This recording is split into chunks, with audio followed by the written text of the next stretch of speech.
Қарапайым үй шыбыны ең лас жәндіктерге жатады. Олар қоқыстар мен канализацияларда көп жүреді. Әртүрлі нәжістермен, жаралардан аққан іріңдермен және кез келген шіріп жатқан балық, ет, жұмыртқа сияқты сұйықтықтармен қоректенеді.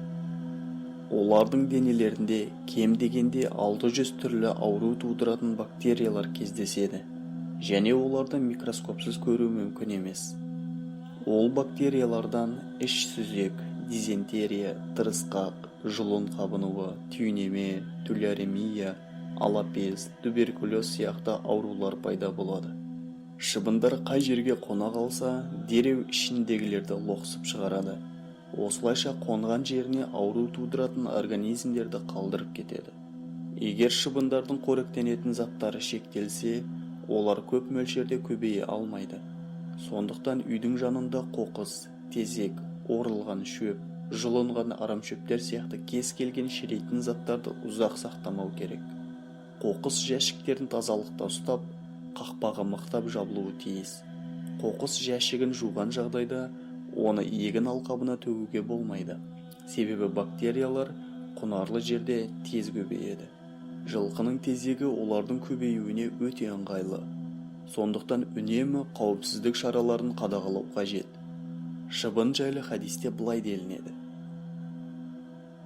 Алла елшісі, оған Алланың игілігі мен сәлемі болсын.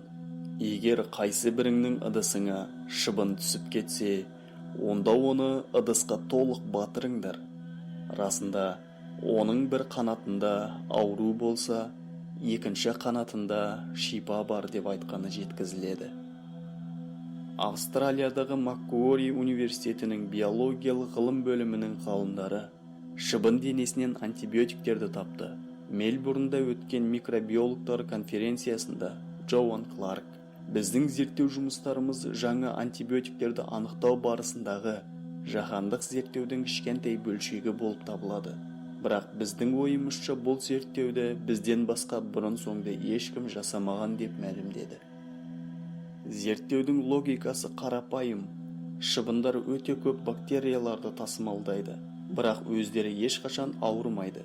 Демек, олардың бактерияларға қарсы мықты иммунитеті бар. Зерттеуге сәйкес, шыбынды этанол спиртіне батырған сәтте антибиотиктік материалдары бөлініп шығады. Сосын қоспаны сүзгіден өткізіп, тазаланбаған сығындыны алады. Оны әртүрлі бактериясы бар ерітіндіге тамызғанда, үнемі антибиотиктік әсері байқалды. Яғни, шыбын денесінде қауіпті бактерияларға қарсы антибактериялық қорғанысы болады.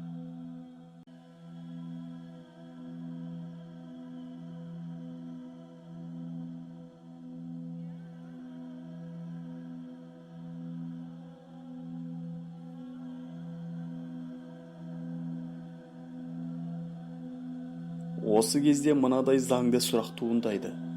Пайғамбар, оған Алланың игілігі мен сәлемі болсын, заманында микроскоптар мен лабораториялар, немесе ғылыми зерттеуші институттар болды ма? Әрине болған жоқ. Оған бұл білімдер Алла тарапынан уахи арқылы түсті. وَالنَّجْمِ إِذَا هَوَى مَا ضَلَّ صَاحِبُكُمْ وَمَا غَوَى وَمَا يَنطِقُ عَنِ الْهَوَى إِنْ هُوَ إِلَّا وَحْيٌ يُوحَى عَلَّمَهُ شَدِيدُ الْقُوَى يَا أَيُّهَا النَّاسُ ضُرِبَ مَثَلٌ فَاسْتَمِعُوا لَهُ إِنَّ الَّذِينَ تَدْعُونَ مِن دُونِ اللَّهِ لن يخلقوا ذبابا ولو اجتمعوا له وإن يسلبهم الذباب شيئا لا يستنقذوه منه ضعف الطالب والمطلوب